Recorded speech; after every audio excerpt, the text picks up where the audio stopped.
The goal for your real estate content shouldn't be to go viral. The goal should be for the right person to say and think, that is the agent that I trust. In today's video, I'm going to be talking about building a real estate brand that people actually trust. And so we'll get right into some of the talking points. My name is Alex, the College Town Agent. If you're new here, just make sure you subscribe, hit the bell notification if you want more content like this, and you can leave me a comment too. I'd love to know where you're from. So today we're talking about, like I said, building a real estate brand people actually want to trust. And the first point I want to talk about is starting with painful problems. The reason why we want to stop asking, what are other agents posting? We want to dig in and start asking ourselves some simple, because I will say, if you are trying to borrow the content that everyone else is doing, you are only seeing the survival bias of their content. In other words, you're not getting the true, like you may say, look at their page, look at all the content they create and the success they have. What you don't see are all the flops that it took to create that content, because they looked at their relevant audience and leaned into the content that was doing really well. So for you, I want you to dig into the painful problems. I want you to stop asking that question about what other agents are posting. And I want you to ask yourself a couple simple questions. So number one is, what are clients confused about? I mean, it's a very simple question. What are they confused about? I mean, you could go as simple as asking literally ChatGPT this question. What are people confused about? You can say, what are people confused about buying condos? And you could even go as far as saying, like, in Auburn, Alabama, or what are people confused about working with an agent, right? What questions keep coming up? You know, when you are making calls and getting in conversation, it's one of the best ways to create data for yourself. And what's going to happen is you're going to get those questions over and over again that you may not be great at answering. And there you go. And I'm not talking about objection handling. I'm talking about the questions that people always ask about the Auburn area. Where are the new developments? Where should I be living in town? What school districts are the best? Like, make a database bank of those questions and be prepared for them.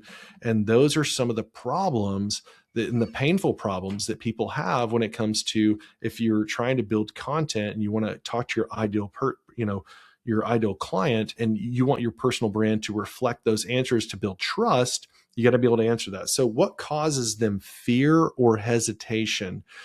Fear and hesitation only comes from the unknown. And so you have to look at what are the unknowns that people fear, the missteps and stuff. This isn't really talking about, how do I negotiate an inspection necessarily up front, but maybe it's more of the questions about a parent who fears where they want their kid to live, what part of town is the safest, stuff like that. You could dig into a million different fears or hesitations, and they could be hesitant about hiring a real estate agent for that person. You want to be known as that person. Dive into that. What do they misunderstand about my market? What do they not understand about my market? What they don't understand about my market, just to give you some examples, is that people don't understand that we have two different seasons of real estate. Is that we have residential resale and then we have condo season. So that's a very big misunderstood piece about our market. Another big misunderstanding is Airbnb, short-term rental. Where can I live? What are the zonings? Stuff like that. And then what problems can I solve repeatedly? And these are problems that you can solve all the time. And this could be like developments and whatnot. There's a million different problems that you can dive into, but be asking yourself these questions. These are the painful points that people want real answers to, not sugar-coated ones. They want real answers to them. So like for my Living in Auburn channel, it demonstrates this. You can connect relocation buyers' questions and anxieties to my local expertise. And I do it over and over and over again. It's just rinse and repeat. You can go back to my last video about personal branding, or maybe my 2 videos back. I talk a lot about my Living in Auburn channel and how I developed that. And I'll still continue to talk about it because it's like my baby that I created. So point number 2 is let people see the human side of you. I purposely do not cut these videos because I want you guys to hear my authentic voice talking to you as a college town agent to another college town agent. I want you to know that, you need to see the human side. Agents burn out when they create an online character that they don't even enjoy maintaining. Gosh, when I say that you don't even enjoy maintaining, How many creators do you see online that create the most perfect content around their town and then they just die out because they don't want to maintain it? They're like, oh, I did that. It worked all right for a while and I'm burned out on it. Right. It could be that you don't want to do, it could be open houses that you get burned out on. It could be cold calling that you get burned out on. It could be FISBOs, expireds, although those are great places to start. Maybe it's not you. Your brand could, like for me, my brand includes, I'm a father of 4 kids. I do love music and I love my guitar because I got this thing when I was 16 instead of a car, and it's always been my baby. Maybe you talk about your faith and your values when appropriate. And this is something that is a little bit controversial, kind of controversial to most content realtors put out. But I would say a great example of this is my business partner, Mary Gale, and the content that she puts out. You can tell very much she is a person of faith.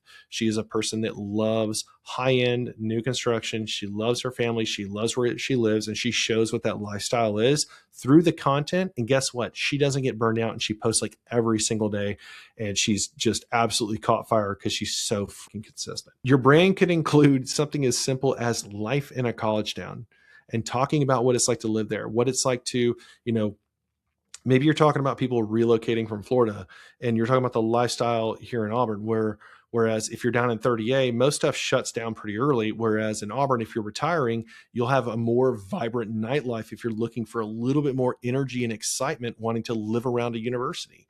That's just a very simple example of life in a college town. You could be a dad like me, and I talk about school districts, right? Because I'm involved with the schools. It could be mistakes and stories from building your business. You could tell honest stories about failures of clients and those things, because those are lessons that buyers are looking for. When you start talking about mistakes and those things, those are very catchy topics when it comes to things like YouTube. Like one of my best videos to ever perform is like 10 reasons why you don't want to move to Alabama. Like we talk about that and stories behind those, but it's how I built my business. Because look, I'm not for everyone. I think if you try to serve everyone, you serve no one well. And that tends to, really make you very vanilla in who you are. I have a really good local influence in our town who, if you don't drink wine and you don't love living life, you probably won't want to work with her. And I love her to death. She's a dear friend of mine, and you can look her up. Her name's Amy Cotney. I love to support her. She's a college town agent. She is a beautiful personality. But these things, they shouldn't replace your value. They make the person delivering the value memorable. That's the key. That's what you want to create, is being more memorable. How do you become, as they've always said in real estate, every real estate coach tells you this, you need to stay top of mind. No, you just need to do memorable stuff and be memorable to the people that you want to be memorable to. That's really all it is. You don't need to go super wide. You need to go super deep on those people. The next thing you need to do is develop a contrarian belief. And like I said, some of a lot of this personal brand content that I'm talking about today, a lot of the inspiration came from listening to Caleb Ralston. Love to give him credit because he's a killer creator. And if you want to learn about building a personal brand, I think he's just an amazing person. I just want to give a real estate agent from a college town's perspective on this and really make it more relational to you, my fellow college town agent. So let's talk about that. So he talks about this. I want to talk about this. Contrarian is not controversial. Contrarian doesn't mean saying inflammatory things. It means identifying an industry belief that you honestly reject. And I'm going to tell you some of mine. All right. So some possible, if you're a college town agent, you can borrow mine. I think it's cool to borrow, but always, you don't have to give me credit. I don't really care, but it's always cool to borrow, but just make sure you always pay homage to where you get it from. Right. So a new agent doesn't need more. This is my contrarian belief.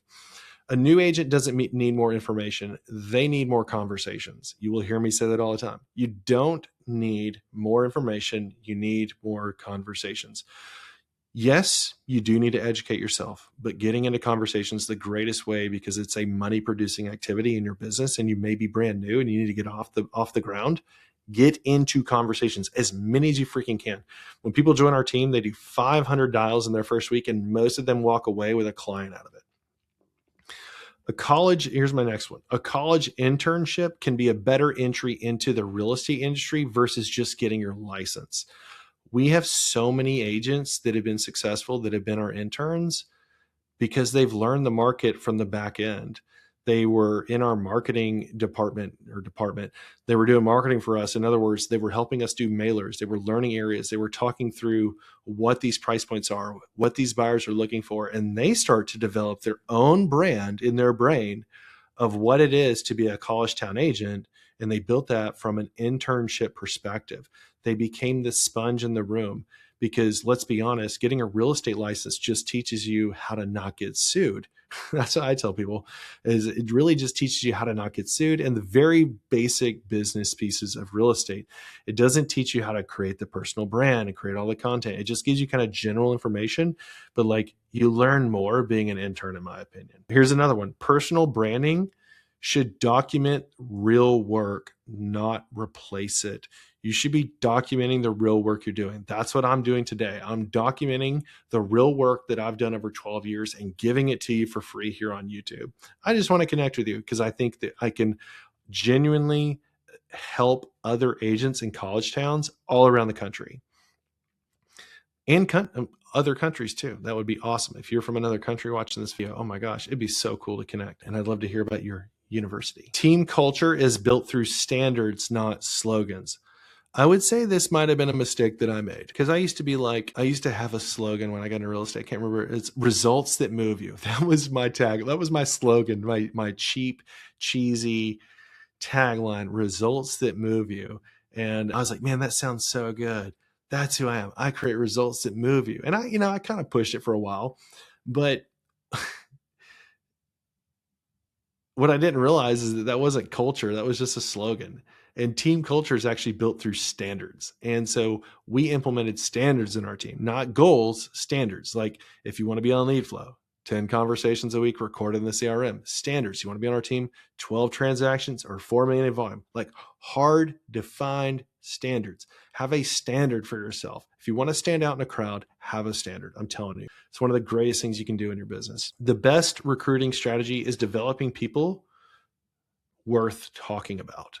So the best recruiting strategy is developing people worth talking about. In other words, I train the hell out of agents because I talk about them. They are my brand.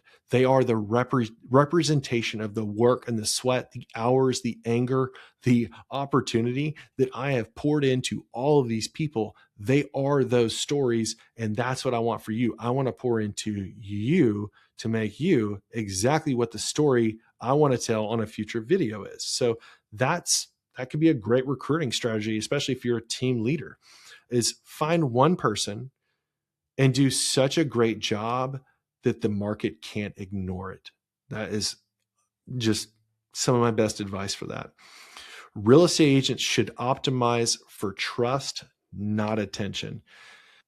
And I see this go bad all different ways on social media, is that people want to create content that goes viral versus creating trust. Like I'd much rather do videos focused around developments and areas and the lifestyle of living in Auburn versus trying to catch a trend that I saw on TikTok and trying to duplicate that and just get a bunch of viral hits because I attracted a bunch of other people that have nothing to do with my ideal client, and they're just hitting like and it goes viral. But at the end of the day, it doesn't really generate any real customers. Your personal brand should be evidence of the work, not a substitute for doing the work.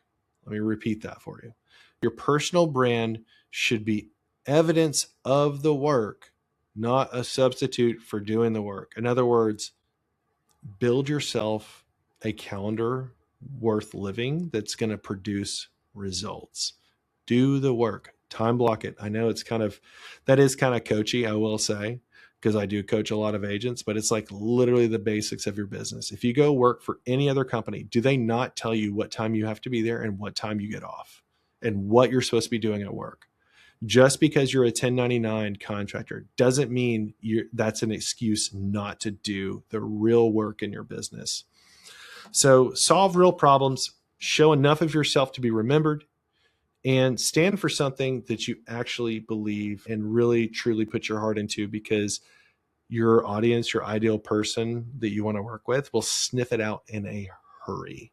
Now, that's this video today. I've done a couple videos about personal branding. Let me know what your thoughts are in the comments. If you want to be a part of our community, if you're a college town agent, even if you're not a college town agent, but you want to commute, but you want to interact, I've got a great community that you can join. You can just hit the link in our bio or hit the link down in the description. It'll take you over to our Discord called Better Agent Community. And we'd love to see you there because I don't have a better name for it. So we're going to make you better. We'll see you there, and make sure to share some wins, introduce yourself. And thank you guys for joining me on this episode of the College Town Agent.